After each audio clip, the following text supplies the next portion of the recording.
ఈరోజు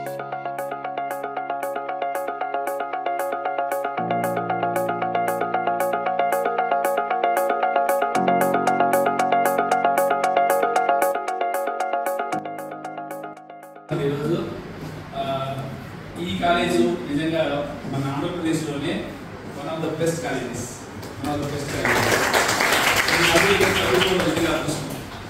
నేను అనుకుంటా ఉంటా, నేను దాదాపు 1వ తరగతి నుంచి PhD దాకా నేను ప్రైవేట్ మీట్ ఎక్కలేదు, ప్రభుత్వ మీట్లోనే చదువుకోవడం వల్ల ఈ స్థాయికి వచ్చానని నేను భావిస్తా.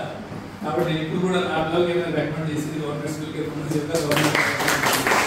ఎందుకంటే ప్రైవేటు అంటేనే అక్కడ కమర్షియల్ మోటివ్, డబ్బులు సంపాదించడమే ఉద్దేశంగా మారిపోయింది. నిజమైనటువంటి బోధన, నిజమైనటువంటి బాధ్యత, నిజమైనటువంటి వ్యక్తిత్వం, నిజమైనటువంటి పౌరునిగా తయారు చేసేటువంటి ఉద్దేశంతో పనిచేసేటువంటి మన కాలేజీ, ప్రభుత్వ కాలేజీ ఎక్కడికి నేను చెప్తాను. కాబట్టి ప్రైవేట్ కాలేజ్ అయినా, ప్రైవేట్ స్కూల్ అయినా, గవర్నమెంట్ ప్రభుత్వ కాలేజ్ అయినా, స్కూల్ అయినా, ప్రభుత్వ కళాశాల, యూనివర్సిటీ అయినా కూడా నా దృష్టిలో మనుషుల్ని మట్టిని మాణిక్యంగా మార్చేటువంటి దేవాలయాలు.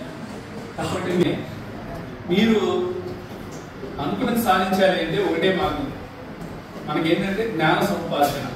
మన దగ్గర జ్ఞానం ఎందుకు దాన్ని బట్టి మన స్థాయి నిర్ణయించబడతారు, అంతే కదా.